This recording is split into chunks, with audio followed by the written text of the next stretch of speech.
sebersih-bersihnya tauhid, setinggi-tingginya ilmu, sepandai-pandai siasat. Undang-undang dasar kita menyatakan negeri ini didirikan untuk menghapuskan penjajahan di atas dunia. Jadi tidak ada toleransi dengan penjajah itu.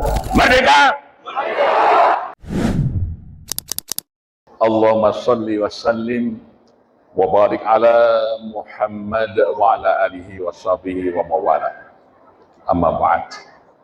Raditu billahi rabba wa bil islami dina wa bi Muhammadin nabiyya wa rasula. Rabbi zidni ilma warzuqni fahma. Amin. Ustadz Syihab yang saya hormati, para asatidah, para santri semuanya yang dimuliakan Allah. Yang pertama, alhamdulillah kita bersyukur dapat bersama-sama di hari di mana kita merayakan 80 tahun proklamasi kemerdekaan. Kita dapat berhimpun di masjid ini, mudah-mudahan menjadi ibadah kita di sisi Allah Subhanahu wa Ta'ala. Yang kedua, saya mohon maaf nih pakai kacamata hitam karena saya baru beberapa hari yang lalu selesai operasi retina mata, jadi belum kuat ada cahaya matahari di sana ini ya, jadi harus dilindungi dengan kacamata hitam.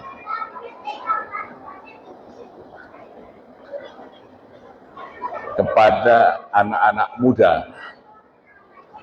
Bung Karno sebagai presiden pertama, sebagai proklamator, sebagai pelaku sejarah,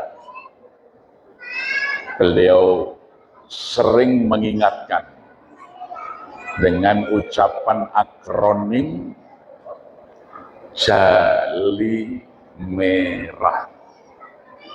Jali merah. Jangan sekali-kali melupakan sejarah. Tetapi ungkapan ini lebih populer kemudian ketika oleh Mr. Ali Sastroamidjojo, Perdana Menteri Indonesia pada waktu itu, Ketua Partai Nasionalis Indonesia, karena seragamnya itu warna merah, dirubah menjadi jas merah. Jangan sekali-kali melupakan sejarah. Jadi kalau asli kata Bung Karno itu adalah jali merah. Kalau jas merah itu sesungguhnya adalah ungkapan dari Mr. Ali Sastroamidjojo. Ya. Waktu itu Bung Karno baru pulang dari Meksiko menghadiri pelantikan Presiden Meksiko. Presiden Meksiko dilantik di museum. Dan Bung Karno menceritakan dia terkesan dengan prasasti yang ada di Museum Meksiko itu yang berbunyi Historia Vitae Magistra. Historia Vitae Magistra. Historia itu sejarah, vitae itu hidup, magistra itu guru. Jadi ungkapan Meksiko mengatakan Historia Vitae Magistra, sejarah adalah guru bagi kehidupan. Ibarat orang memanah, semakin kuat tarikan tali busur ke belakang, maka akan semakin jauh meluncur anak panah ke depan. Jadi orang yang tahu perjalanan sejarah, semakin jauh rentang pemahamannya kepada sejarah, maka pandangan ke depannya akan semakin jauh. Orang yang tidak paham sejarah pasti myopik. Pandangannya tidak akan jauh ke depan, pandangannya ya hanya dekat saja ke masa-masa yang dekat, tidak akan visioner. Oleh karena itu, sejarah itu menjadi pelajaran yang sangat penting. Maka kalau kita sebagai Muslim mempelajari Al-Quran, 2/3 dari isi Al-Quran itu adalah kisah-kisah sejarah. Sejak sejarah Nabi Adam sampai perjalanan perjuangan Nabi Muhammad Sallallahu Alaihi Wasallam. Sejarah dari manusia-manusia besar yang baik, raja-raja yang mulia dan utama, sampai pada raja-raja yang durhaka dan jahat, semua sejarahnya dipaparkan di dalam Al-Quran. Sekalipun Al-Quran bukan buku sejarah, tetapi 2/3 daripada isi Al-Quran adalah kisah-kisah sejarah. Supaya umat manusia ini memiliki wawasan yang jauh ke depan, maka dia harus belajar jauh ke belakang.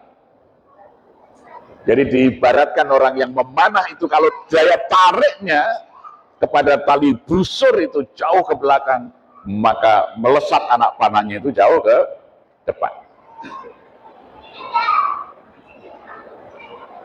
Maka alhamdulillah pagi ini kita berhimpun di sini untuk mempelajari sejarah kehidupan bangsa dan negara kita. Saya ingin bertanya, coba mungkin ada yang tahu tanggal berapa Indonesia itu merdeka dalam tahun Hijriah.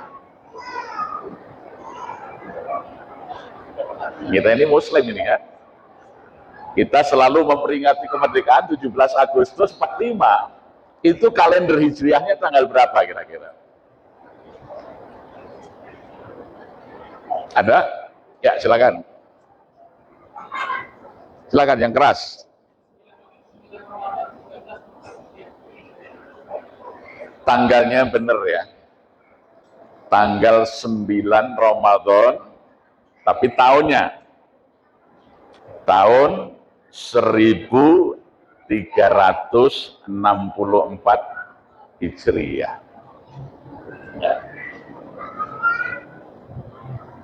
Jadi Allah memberikan kemerdekaan kepada bangsa kita ini di hari Jumat Legi, tanggal 9 Ramadan 1364 Hijriah. Bung Karno pernah menjelaskan ketika ditanya oleh wartawati Amerika yang bernama Cindy Adams, kenapa Bung proklamasi itu 17 Agustus? Bung Karno mengatakan 17 itu bagi kami angka keramat. Karena kami sebagai Muslim sholat sehari semalam 17 rakaat. Ya, setiap Muslim itu wajib sholat sehari semalam 17 rakaat. 2 rakaat subuh, 4 rakaat zuhur, 4 rakaat asar, 3 rakaat maghrib, 4 rakaat isya, 17. 17 Ramadan Al-Quran diturunkan.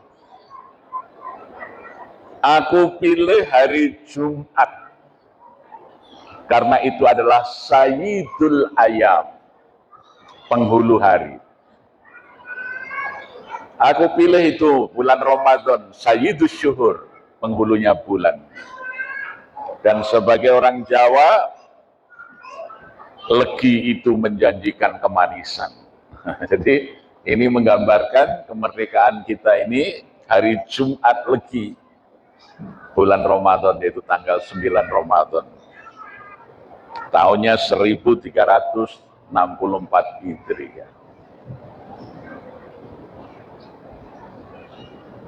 Bung Karno itu sangat lekat dengan Al-Quran.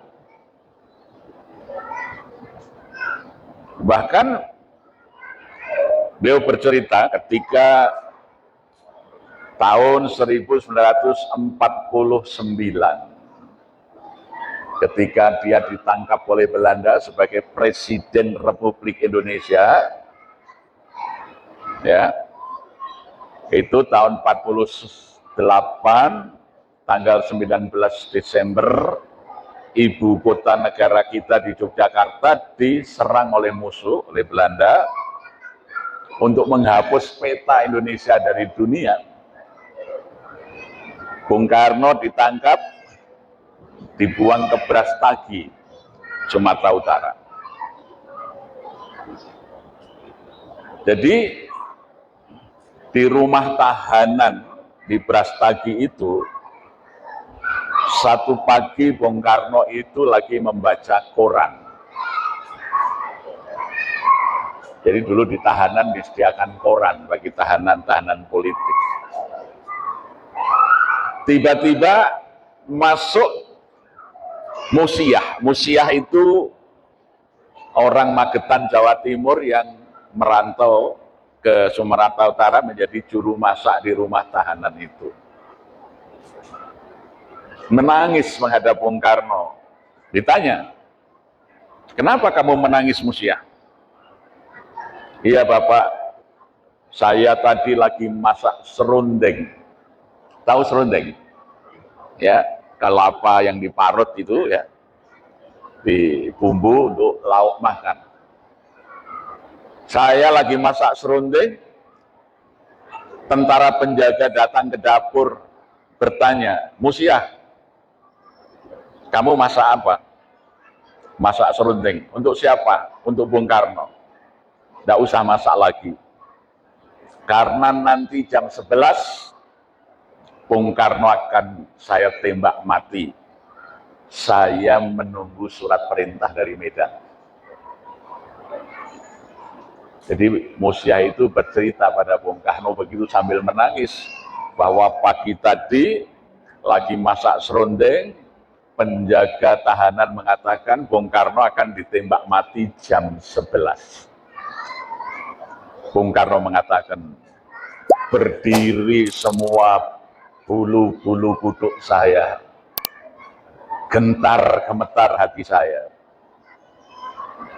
Tetapi aku ingat kepada Allah, maka aku segera ambil wudhu. Seingatku, itu wudhu yang paling baik yang pernah saya kerjakan seumur hidup. Jadi barangkali ini wudhu terakhir. Kemudian aku sholat 2 rakaat. Seingatku itu juga sholat yang paling khusyuk yang pernah aku kerjakan. Kemudian selesai sholat aku bermohon kepada Tuhan, ya Allah, jawablah pertanyaanku dengan Al-Quran. Apakah hari ini aku akan mati jam 11 nanti ditembak Belanda, atau saya masih akan hidup memimpin rakyatku? Aku akan buka Al-Quran, di situ jawabanmu. Maka kemudian Al-Quran diambil dari atas rak, dibuka.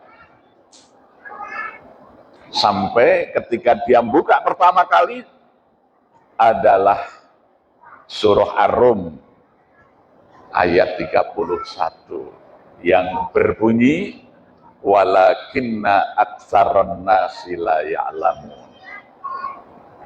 Bahwa ya akan tetapi sebagian besar manusia tidak mengetahui. Walakinna aktsaron nasi la ya'lamun. Hilanglah seluruh rasa gentar dan takut dari hatiku. Allah sudah menjawab dengan Al-Quran bahwa Musiah tidak tahu, tentara Belanda ini tidak tahu, hanya Allah yang tahu. Aku masih akan hidup memimpin bangsa ini. Dan kemudian datanglah utusan dari Medan, dari Panglima Belanda yang di Medan.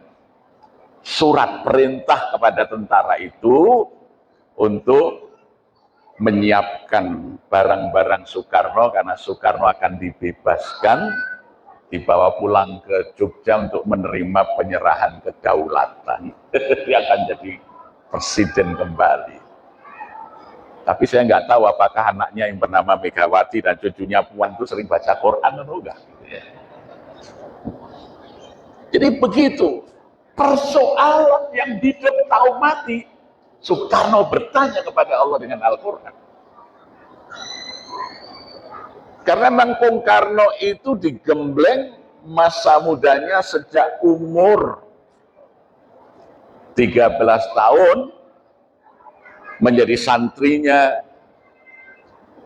Cokro Aminoto, Haji Umar Said Cokro Aminoto, di Jalan Panleh 3 Surabaya.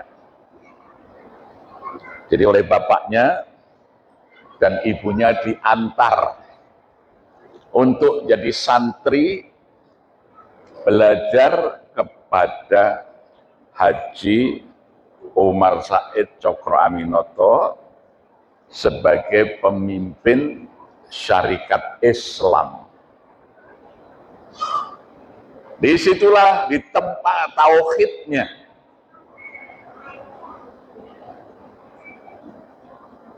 Sehingga Bung Karno pernah menulis pidato sebagai doktor honoris causa dalam bidang ilmu tauhid. Jadi Bung Karno itu doktor honoris causa dalam bidang ilmu tauhid yang diberikan oleh Universitas Muhammadiyah Jakarta oleh Promovendus Profesor Baroro Barit tahun 1964.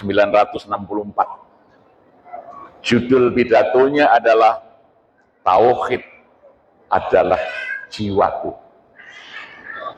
Tauhid adalah jiwaku. Ya. Bung Karno mengatakan, sangat beruntung aku sejak umur 13 tahun telah dititisi tauhid melalui Romo Cokro Aminoto. Padahal bapakku Raden Sukemi Sosrodihardjo itu seorang Islam Jawa. Saudara tahu Islam Jawa?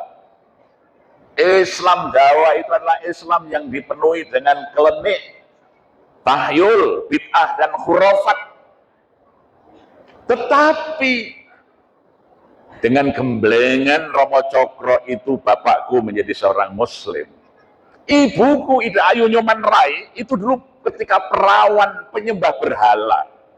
Karena ibuku adalah orang Hindu Bali. Tetapi melalui Romo Cokro ibuku mendapat hidayah. Aku pun dititisi tauhid, digembleng oleh Cokro Aminoto dan Kiai Dahlan. Oleh karena itu tauhid aku jadikan dasar daripada negara yang aku pimpin. Kepercayaan akan Tuhan yang satu itu, ketuhanan yang Maha Esa, tiada lain ialah tauhid. Tauhid yang menjadi api yang menyala-nyala dan berkobar-kobar dalam Quran suci itu.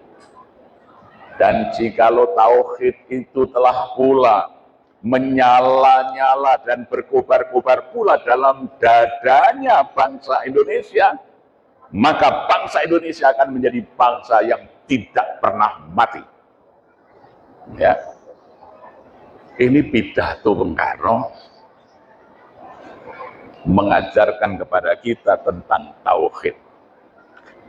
Karena Bung Karno di Serikat Islam digembleng oleh Cokro Aminoto dengan tandem atau semboyannya Serikat Islam itu adalah sebersih-bersihnya tauhid, setinggi-tingginya ilmu, sepandai-pandai siasat. Ya. Jadi semboyannya syarikat Islam itu sebersih-bersihnya tauhid, setinggi-tingginya ilmu, sepandai-pandai siasat.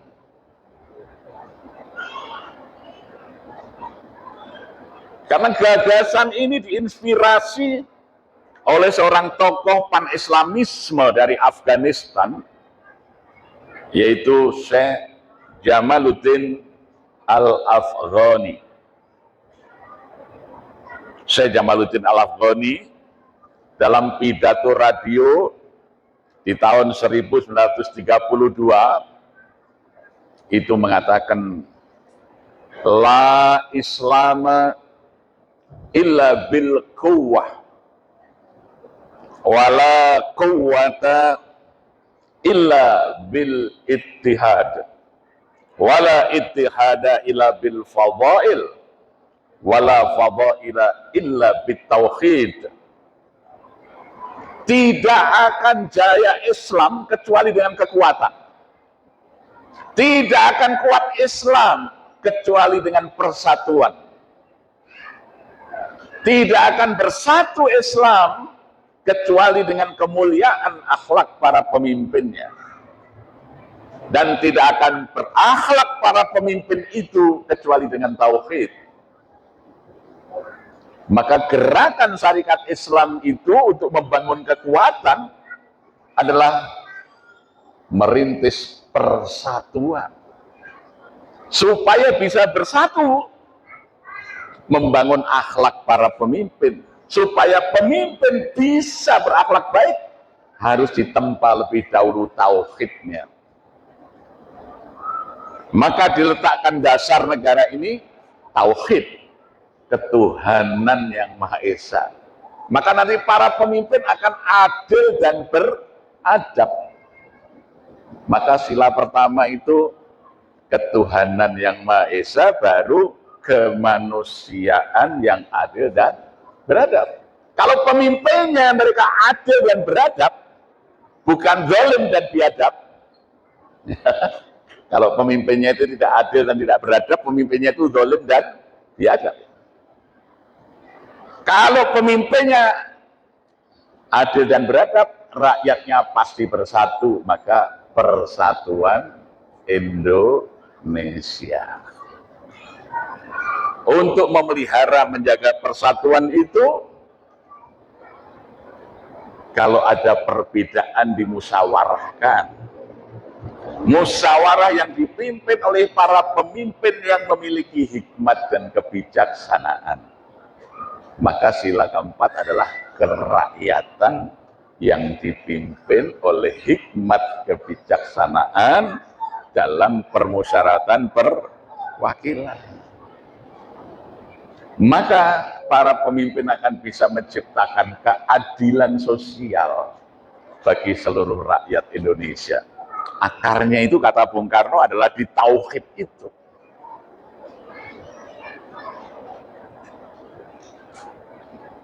Maka para pendiri negara kita ini dengan penuh keimanan dan keyakinan menyatakan dalam deklarasi kemerdekaan,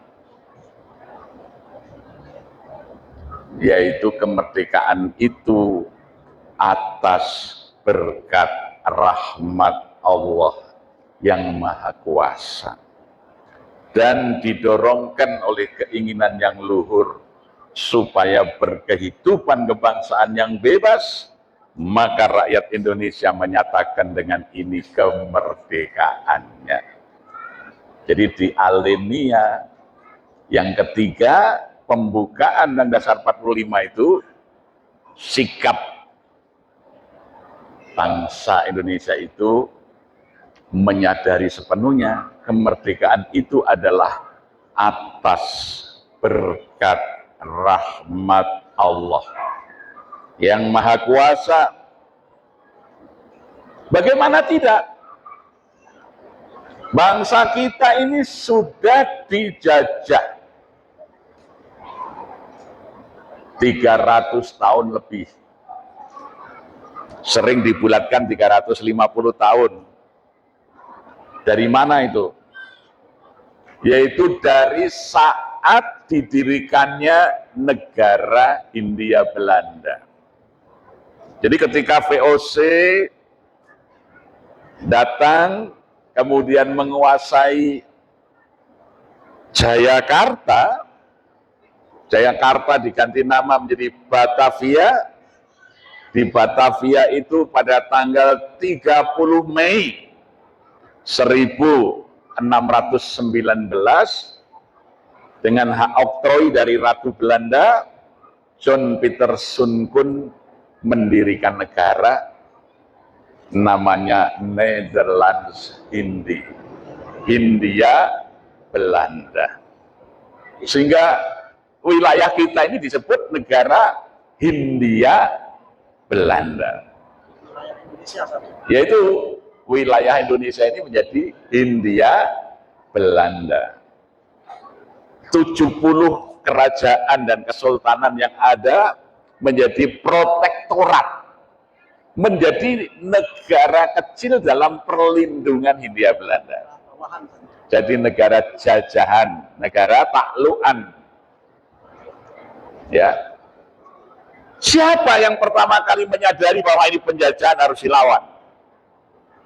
Seorang ulama sekaligus sultan, namanya Sultan Agung Hanyokrokusumo dari Kerajaan Mataram, segera mengirim pasukan untuk menyerang Batavia tahun 1628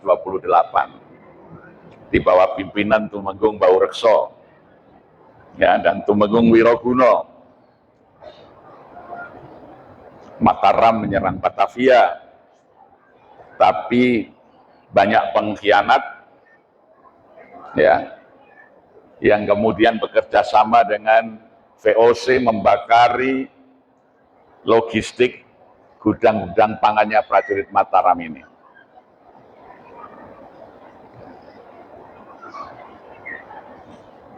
Sehingga gagal serangan ini diulang lagi 1629.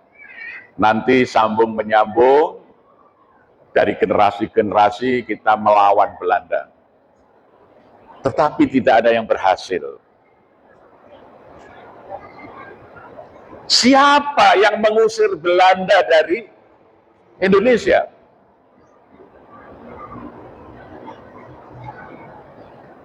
Atas berkat rahmat Allah itu, tanggal 8 Maret 1942, Kaigun atau Angkatan Laut Jepang itu penerbang-penerbangnya dari kapal perangnya mendarat di Kalijati, Subang, Jawa Barat. Pemerintahan Belanda di Hindia Belanda ini bubar karena ketakutan, para pemimpinnya lari ke Australia. Sehingga penjajahan Belanda berakhir. Kita kemudian di bawah kekuasaan Dai Nihong. Ya, tulisannya Dai Nippon. Membacanya Dai Nihong. Ya. Ya. Nihong. Nah, pada saat itu didirikanlah gerakan 3A. Nihong saudara Asia, Nihong pemimpin Asia, ya, itu. Nihong cahaya Asia. Maka tanggal 29 September 1942, Kaisar Jepang Hirohito mengundang perwakilan rakyat Indonesia. Ada 4 orang, yang 3 orang mewakili orang-orang pribumi yang berpendidikan tinggi, yang disebut Java Hokokai, KRT Widyotiningrat, Insinyur Soekarno, Dr. Andes Muhammad Hatta, dan 1 orang mewakili ulama, namanya Ki Bagus Hadi Kusumo, pimpinan pusat Muhammadiyah. Diundang ke Jepang oleh Kaisar Hirohito, diberi penghargaan Bintang Ratna Suci. Bintang Ratna Suci. Di situ 4 orang ini dilindungi oleh Jepang, tetapi diberi tugas membantu Jepang memenangkan perang Asia Timur Raya, perang melawan sekutu, perang dunia kedua. Ya, dulu Indonesia sudah diambil alih menjadi Netherlands Hindi, menjadi negara Hindianya milik Belanda.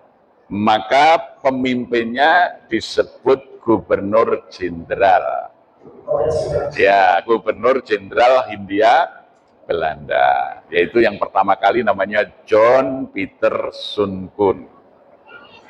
Nah, itulah angka awal penjajahan 30 Mei 1619.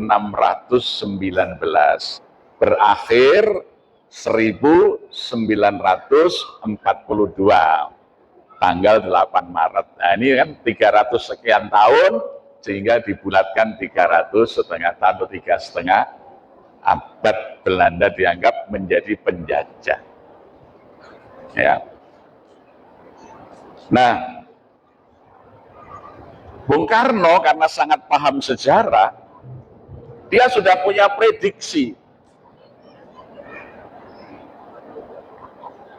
Tanggal 30 Desember 1929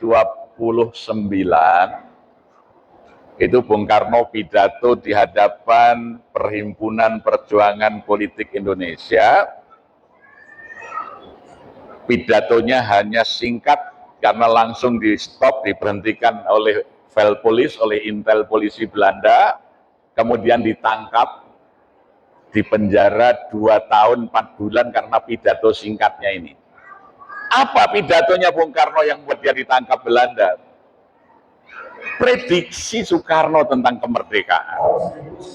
29, tanggal 30 Desember, bertempat di dalam Joyodipuran, Keraton Ngayogyakarta Diningrat, Bung Karno mengatakan, kaum imperialis perhatikan, tidak lama lagi apabila perang Pasifik telah menggeletek menyambar-nyambar angkasa, apabila Samudra Pasifik telah merah oleh darah dan bumi di sekelilingnya telah diguncangkan oleh ledakan-ledakan bom dan dinamit, di saat itu bangsa Indonesia akan keluar dari belenggu penjajahannya dan menjadi bangsa yang merdeka.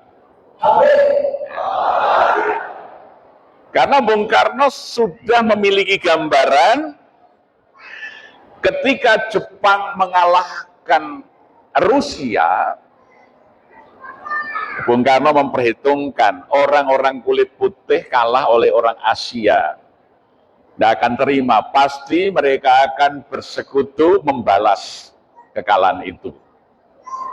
Maka kalau perangnya tadinya di Samudra Atlantik, maka orang-orang sekutunya akan nyerbu ke Jepang di Samudra Pasifik. Dan ternyata terjadi itu 11 Agustus Hiroshima dibom atom.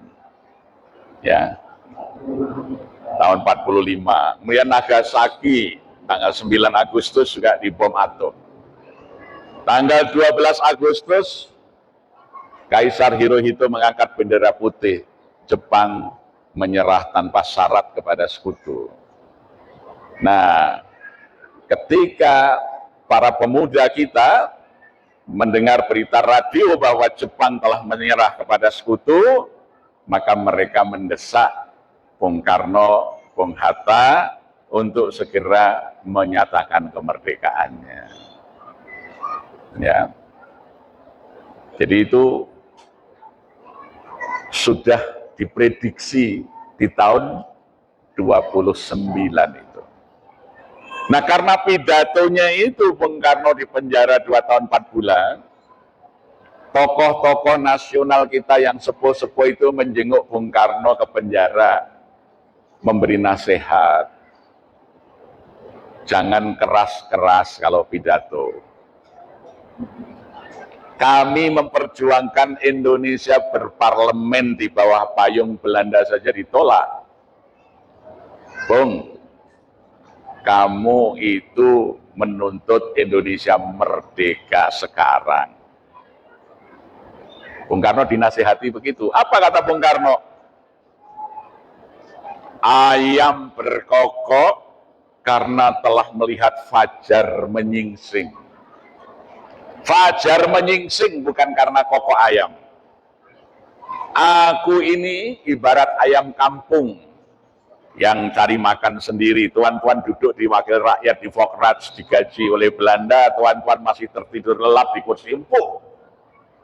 Aku sudah melihat fajar kemerdekaan itu menyingsing di ufuk timur, maka aku berkokok, Indonesia merdeka sekarang. Maka Bung Karno itu digelari putra sang fajar. Ya, ini karena Bung Karno mengatakan ayam berkokok itu karena telah melihat fajar menyingsing. Fajar menyingsing bukan karena kokok ayam. Ya. Jadi inilah gambaran seorang pemimpin itu kalau dia paham sejarah, maka visi pandangan ke depannya itu melampaui orang lain.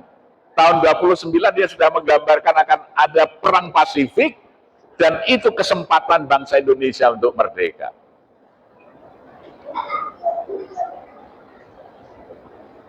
Nah, 4 orang yang diangkat oleh Kaisar Hirohito diberi penghargaan bintang Ratna Suci untuk menjadi pembela Nihong dalam perang Asia Timur Raya ini pulang membentuk peta pembela tanah air, Romusha. Ki Bagus mengumpulkan para ulama, kemudian membentuk Masyumi, bukan partai ya, Nabi Masyumi itu singkatan Majelis Syuro Muslimin Indonesia. Ya, mempersiapkan konsep-konsep negara. Nah, maka nanti dibentuklah Dokoritsu Chumbaido Sake, Badan Penyelidik Usaha Kemerdekaan. Ya. Unsurnya dari Jaffa Hokokai dan ulama-ulama Islam. Tetapi kelompok komunis tidak mau masuk di situ. Karena semboyannya orang-orang komunis itu merdeka 100%. Menganggap Jepang itu fasis, tidak mau kerjasama. Maka PKI, Partai Komunis Indonesia, atau dulu namanya Partai Komunis Hindia Belanda di tahun 1924, itu menjadi Partai Komunis Indonesia. Nah, tidak mengakui proklamasi. Maka mereka nanti mendirikan negara sendiri tanggal 19 September 1948 di Madiun dengan nama Republik Soviet Indonesia. Ya, itu yang disebut pemberontakan PKI Madiun. Ya, namanya Republik Soviet Indonesia karena waktu itu Partai Komunis kita ini menjadi bagian dari Partai Komunis Cina. Nah, waktu itu Tan Malaka sebagai ketua Partai Komunis Hindia Belanda hadir di dalam konferensi komunis internasional di Moskow. Ya, Tan Malaka melaporkan kepada pimpinan Partai Komunis seluruh dunia namanya Vladimir Ilyich Lenin bahwa di Hindia Belanda, di Indonesia ada organisasi Serikat Islam. Anggotanya sudah 850.000 orang. 30% diantaranya kader komunis aktif. Bolehkah kaum komunis mengadakan revolusi bersama umat Islam? Maka tahun 1927 Vladimir Ilyich Lenin mengeluarkan doktrin Sidanov yang mengatakan supaya kaum komunis Indonesia diajarkan ateisme, anti agama, karena Muslim adalah musuh kaum komunis. Tan Malaka sebagai ketua Partai Komunis Hindia Belanda, dia orang Minangkabau yang dari kecil ngaji, maka dia tidak mau mengajarkan ateisme, dia milih mundur sebagai ketua Partai Komunis Hindia Belanda, maka kedudukannya diganti oleh Suripto. Suripto itu nama lain dari Muso. Tan Malaka kemudian mendirikan PARI, Partai Rakyat Indonesia. Tapi dibubarkan lagi oleh Belanda. Tan Malaka mendirikan Parindra, Partai Rakyat Indonesia Raya. Ini dibubarkan lagi dan Tan Malaka dilarang mendirikan partai politik. Sampai Indonesia merdeka, Tan Malaka masih menyuarakan Indonesia merdeka 100%, tidak mau mengakui kemerdekaan itu sebagai hadiah dari Jepang. Maka Tan Malaka ditembak mati oleh tentara di Dusun Penggung, Kediri, Jawa Timur. Kader-kadernya kemudian jadi ketika Parindra dibubarkan, Tan Malaka itu mendirikan organisasi gerakan rakyat namanya Gerindra, Gerakan Rakyat Indonesia Raya. Jadi Gerindra itu didirikan oleh Tan Malaka dulu, ya. Nah, kader-kadernya itu ada Sumitro Jayadikusumo, itu bapaknya Prabowo, presiden kita.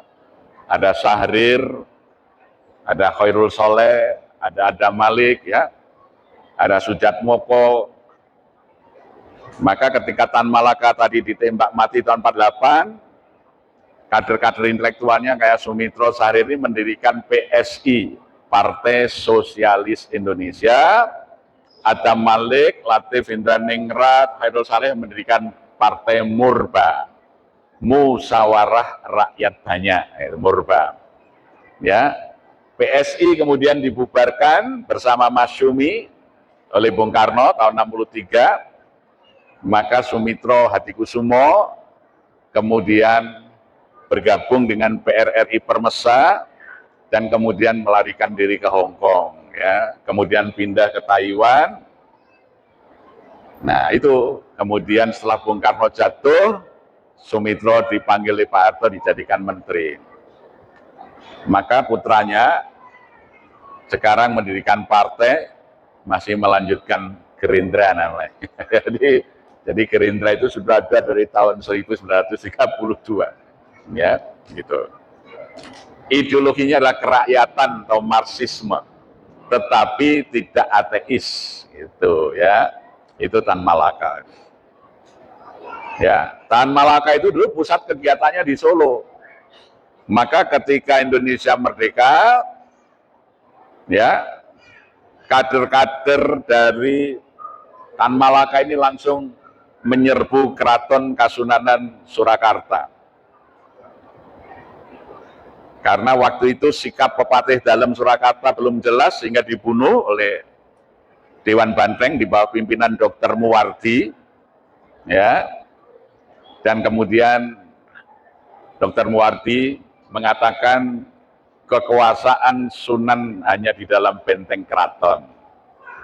Dan kemudian mereka mengangkat wali kota Surakarta namanya Samsurijal, ya. Sehingga keraton tidak diakui berkuasa lagi. Di Solo ada gerakan anti suap raja. Ya, makanya diabadikan namanya Dr. Muwardi. Ya, karena dia anti suap raja, anti kerajaan. Negara ini sudah berdiri republik. Karena waktu itu Pepatih Dalem belum jelas berpihak ke Belanda atau berpihak ke republik, ya. Ya, karena memang Solo itu pusat gerakan radikal dari dulu. Komunisnya, sosialisnya, Islamnya radikal semua itu. Ya, jadi maka kalau Jogja itu gerakan rakyat dengan keraton menyatu. Jadi sampai hari ini keraton masih eksis. Sementara di Solo rakyatnya justru membongkar, meniadakan kekuasaan Kesultanan. Demikian kekuasaan Kadipaten Mangkunegaran. Sehingga Mangkunegaran dan Kasunanan tidak punya tanah lagi. Dulu Karanganyar ini kan wilayahnya Mangkunegoro, ya, tanah-tanahnya milik Mangkunegaran. Maka kemudian menjadi tanah milik rakyat, gitu ya. Jadi itu gerakan rakyat di Surakarta tahun 45 itu ya. Itu berbeda. Kalau di Jogja, sultannya bergabung dengan rakyat, maka masih berkuasa sebagai gubernur ya. Itu perbedaan nuansa politik ya. Jadi kalau di Solo ini banyak kelompok-kelompok yang radikal, nasionalisnya radikal, komunisnya radikal, Islamnya radikal. Itu ya, itu memang pergerakannya begitu dulu. Karena mukimnya tokoh-tokoh radikal itu di Surakarta dulu. Ya. Ya, komunis di Solo. Ya. Bahkan yang unik di Solo ini ada kiai yang menjadi tokoh komunis. Ya, namanya Kiai Misbah. Dia mendirikan wadah orang-orang komunis yang beragama Islam, namanya Jamiatul Ikhwan. Ya. Jadi Jamiatul Ikhwan itu organisasi muslim yang bergabung di Partai Komunis Indonesia. Pemimpinnya Kiai Misbah namanya, ya. Itu. Jadi nah itu nanti kalau kita belajar sejarah, maka kalau hari ini kita bisa melihat fenomena ya, bagaimana militannya PDIP di Solo, ya, militannya Islam di Solo, itu sebetulnya bukan hal baru, itu sudah dari zaman pergerakan dulu, memang basic kelompok-kelompok ideologi radikal itu ada di sini, di Solo dan sekitarnya. Ya. Jadi oleh karena itu saya ingin mengingatkan bahwa kemerdekaan kita ini benar-benar disadari, diakui, dinyatakan di dalam konstitusi adalah atas berkat rahmat Allah. Dan satu kesadaran yang sangat tinggi, tidak hanya memikirkan kemerdekaan bangsa Indonesia saja. Justru dalam alinea pertama ada cita-cita besar dari bangsa ini mendirikan negara untuk menghapuskan penjajahan dari atas dunia. Maka alinea pertama pembukaan Dasar 45 itu bunyinya bahwa sesungguhnya kemerdekaan itu ialah hak segala bangsa, dan oleh sebab itu maka penjajahan di atas dunia harus dihapuskan karena tidak sesuai dengan peri kemanusiaan dan peri keadilan. Maka oleh karena itu setelah 80 tahun kita merdeka, masih ada negara yang dijajah, yaitu Palestina. Maka kita masih punya tanggung jawab konstitusional ikut berjuang membela agar Palestina segera merdeka. Ya, ini mandat Undang-Undang Dasar 45. Maka tidak boleh Indonesia membuat hubungan diplomatik dengan negeri jajahan, negeri penjajah itu. Maka sampai hari ini Indonesia tidak ada hubungan diplomatik dengan Israel. Karena itu mandat konstitusi. Ada orang mengatakan, coba lihat negara Arab yang Islam saja sudah berdamai dengan Israel, bekerja sama dengan Israel, punya hubungan diplomatik. Kita ini bangsa Indonesia, kenapa tidak? Karena dalam Undang-Undang Dasar kita menyatakan negeri ini didirikan untuk menghapuskan penjajahan di atas dunia. Jadi tidak ada toleransi dengan penjajah itu. Ya, itulah hebatnya bangsa Indonesia ini. Ya, lebih hebat lagi, negara-negara yang dulu dijajah, mereka satu bangsa, satu etnis, satu bahasa. Ketika penjajahnya pergi, mereka berpecah belah menjadi banyak negara. Jadi dulu negara Arab itu satu, Persatuan Republik, ya, Republik Persatuan Arab. Begitu penjajahnya pergi, berdirilah kerajaan-kerajaan Saudi, Oman, Kuwait, ya, mana lagi, Emirat Arab, Qatar. Itu satu bangsa, satu bahasa dulu dijajah. Begitu penjajah pergi, mereka berpecah belah jadi banyak negara. Sebaliknya Indonesia ini dulu 70 kerajaan. Di Jawa ada Solo, Kesultanan Surakarta, Kasunanan Surakarta, Mangkunegaran, Pakualaman, Keraton Yogyakarta, Aceh, Samudra, Pasai, ya. Justru ketika penjajah pergi, kita bersatu jadi satu negara, Indonesia, ya. Ya, jadi ini hebatnya para pendiri negara kita ini, justru kita bisa menjadi negara dan bangsa yang besar bersatu meskipun bahasanya tadinya berbeda, etnisnya berbeda, menjadi satu bangsa, satu negara. Inilah Islam mengikat, ya, Sabang sampai Merauke.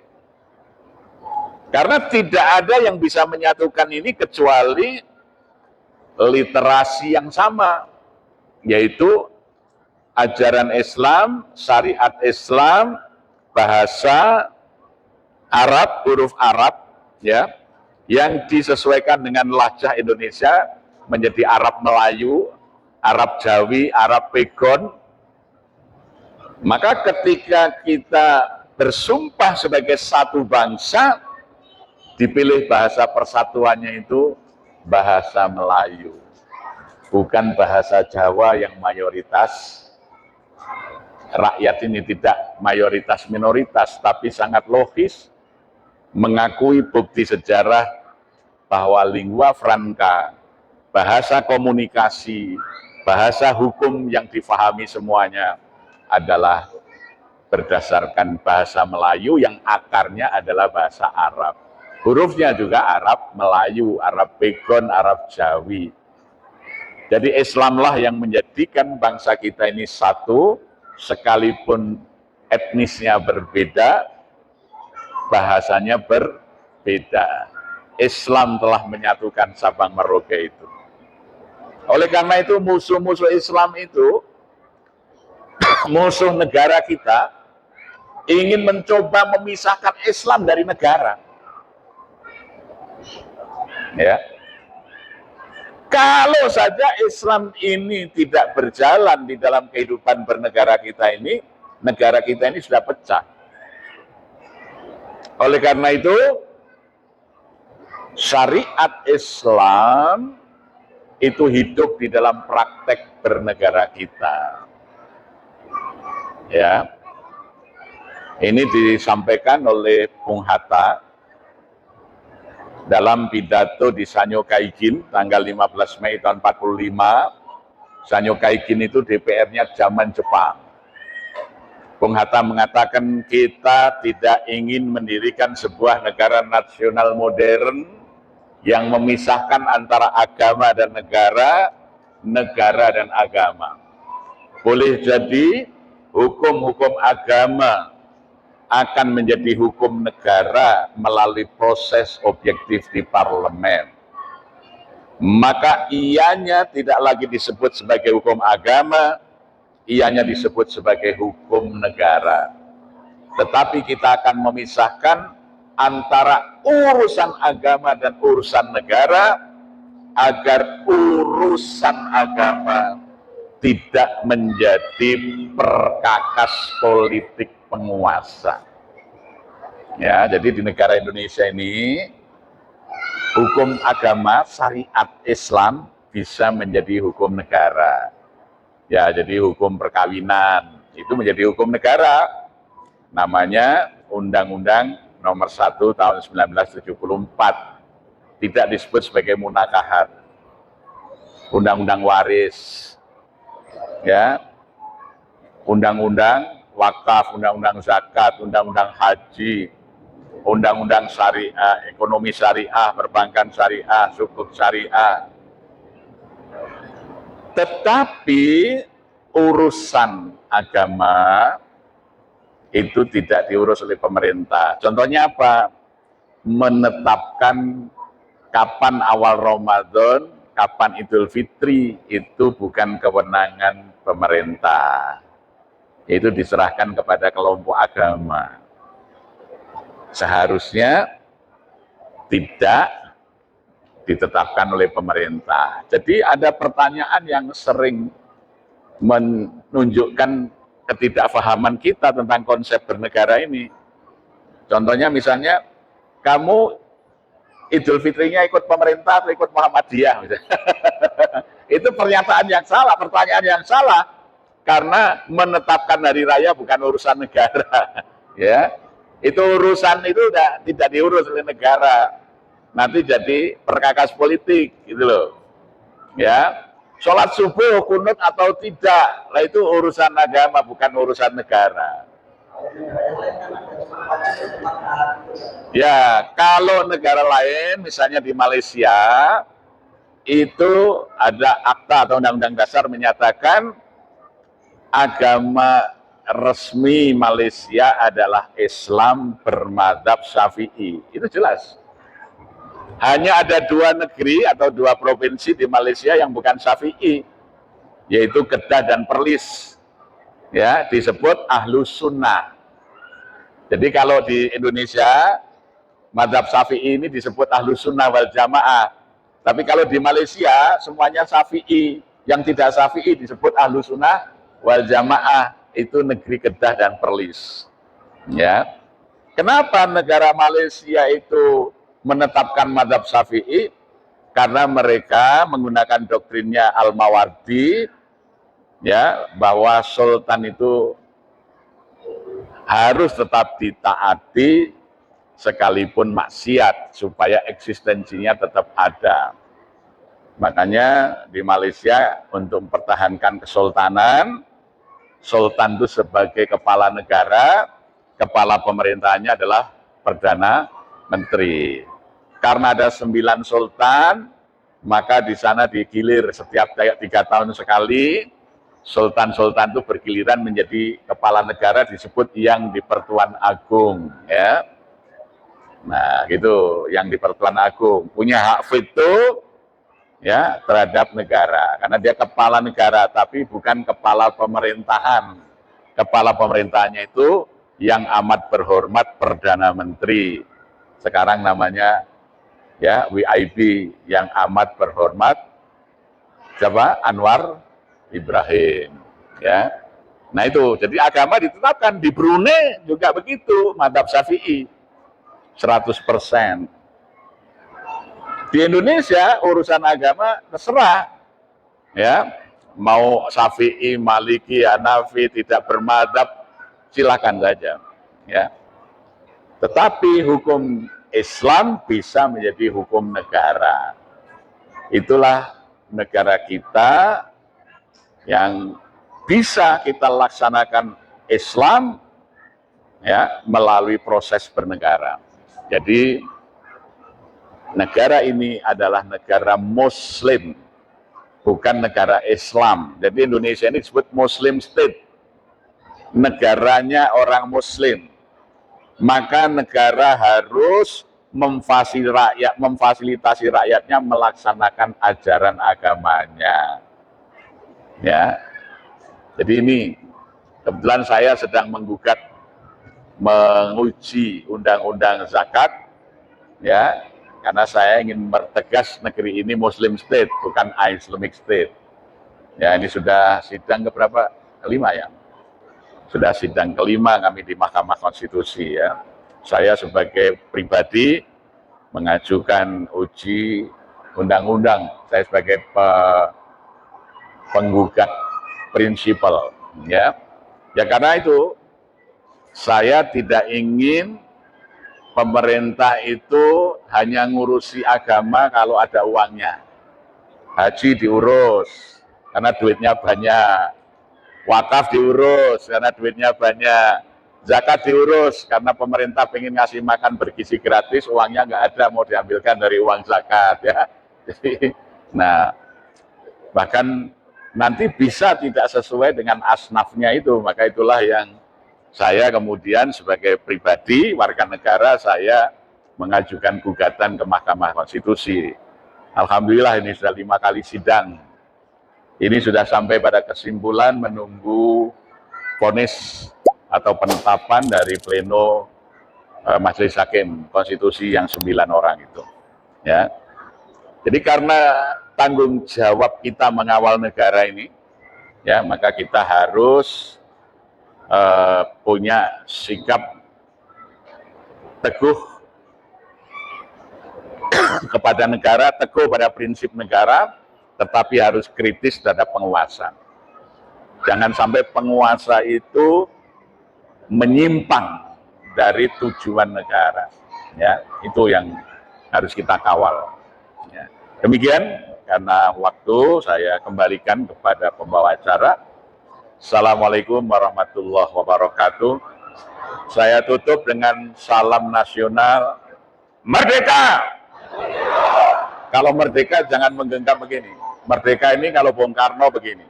Ini adalah sholat 5 waktu, rukun Islam, Pancasila. Merdeka! Maka Bung Karno kalau merdeka tangannya begini, 5 ini. Sholat 5 waktu, rukun Islam, Pancasila. Kalau merdeka, ini PDIP. Ya. Ya. Merdeka!